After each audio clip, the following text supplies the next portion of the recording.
지난해 우리나라에서 매일 약 40명이 스스로 목숨을 끊었습니다.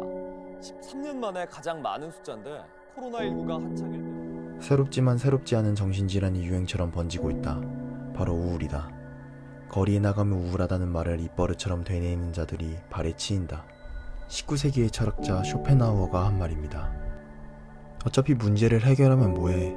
언덕을 넘었더라도 그 뒤에는 또 다른 언덕이 있을 텐데 그냥 다 포기하고 죽어버리면 안 될까? 제가 그렇게 생각했습니다. 그러나 쇼펜하우어는 답했죠. 당신의 인생이 왜 힘들지 않아야 한다고 생각하십니까?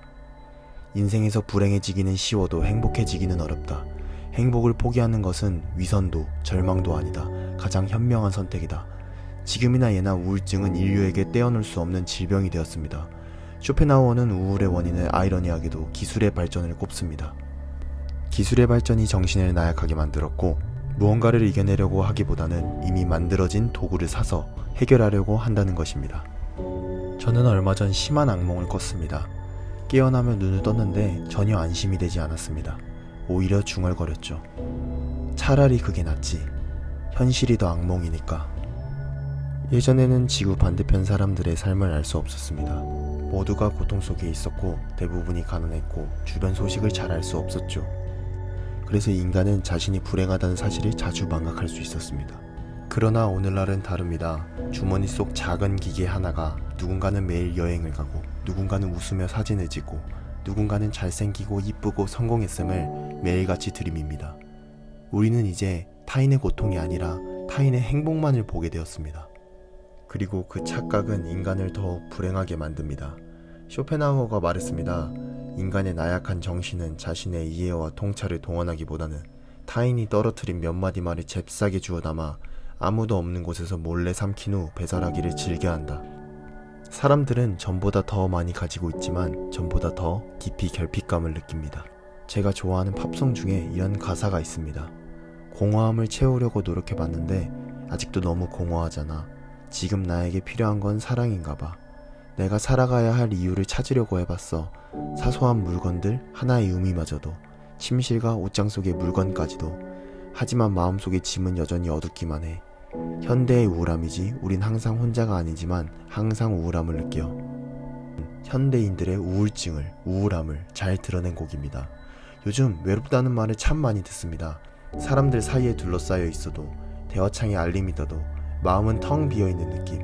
누구에게 털어놓아도 돌아오는 건 다들 그래 라는 말뿐이고 그래서 더 말하고 싶지 않죠. 더 고립되고 더 침묵하게 됩니다. 하지만 외로움은 부끄러운 게 아닙니다. 외로움은 오히려 인간됨의 증거입니다. 인간의 불행 중 상당수는 혼자 있을 수 없어서 생기는 일이다. 항구를 출발한 배는 필연적으로 파도를 거슬러야 한다. 인생도 마찬가지다. 흔들리지 않는 것은 인생이 아니다. 천부적인 재능을 타고난 젊은 청년들이 출발선을 떠나 보기도 전에 인생을 포기하는 이유는 지나치게 일찍 주위를 둘러봤기 때문이다. 천부적인 재능을 타고난 주인공이 자신임에도 이 무대에서 자신이 주인공이라는 것을 깨닫지 못했기 때문이다. 인생에서 가장 불가사의한 현상은 오직 인생뿐이다. 하지만 이런 문제를 너무 심각하게 고민해서는 안 된다. 인생과 맺은 젊은 날의 약속을 내가 먼저 파기하지 않는 한 우리의 인생은 나와의 계약을 어기지 않는다. 그 대신 우리는 인생이 베푸는 절망을 거부해서는 안 된다. 이를 의심하지 않는다면 인생도 그다지 불가사의한 현상은 아니다. 그다지 불행할 것도 불편할 것도 없다. 쇼펜하우어는 인간 자체를 철학의 목적으로 두었습니다. 인간 그 자체의 의미가 있다고 본 거죠.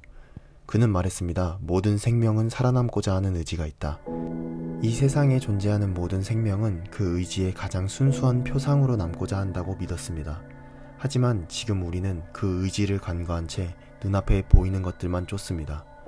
그리고 쇼펜하우어가 죽은 지 150년이 지난 지금 우리는 더 큰 절망의 시기를 살아가고 있습니다. 청년들은 의지를 잃어버리고 조용히 천천히 죽어가고 있습니다. 그래서 더더욱 지금 이 시대에는 쇼펜하우어의 표상이 필요할지도 모릅니다. 그는 말했습니다. 나를 움직일 수 있는 건 오직 나라는 사람밖에 없다. 죽음이 오기 전까지 그는 비관론자였지만 최선을 다해 살았습니다. 제 또래 친구들과 이야기하면 일은 하기 싫고 돈은 많았으면 좋겠다는 말을 자주 듣습니다. 하지만 그 말은 결국 자신을 권태와 고통으로 더 깊이 밀어넣는 주문입니다. 왜냐하면 인간은 행복이 일상이 되는 순간 그것을 더 이상 행복이라 느끼지 못하기 때문입니다. 그런 시대를 150년 전 쇼펜하우어는 이미 예견한 듯 말했습니다. 인간은 일해야 한다. 자신에게 어울리는 노동으로 뛰어들어야 한다. 노동은 인간에게 땀방울을 요구한다. 땀방울은 한 인간이 자기 자신의 의미에 대해서 눈을 뜨게 만든다. 그렇습니다. 나는 이 책을 당신의 인생이 왜 힘들지 않아야 한다고 생각하십니까를 이 시대의 청년들에게 바치고 싶습니다. 의미를 찾기 어려운 이 시대에서 우리는 더 이상 타인의 시선이나 기준이 아닌 자기 스스로에게 의미를 묻고 스스로 답할 수 있어야 합니다. 우리 안의 의지, 그 작은 불씨 하나가 쇼펜하우어가 말한 삶의 표상으로 이어질 수 있기를 바랍니다. 감사합니다.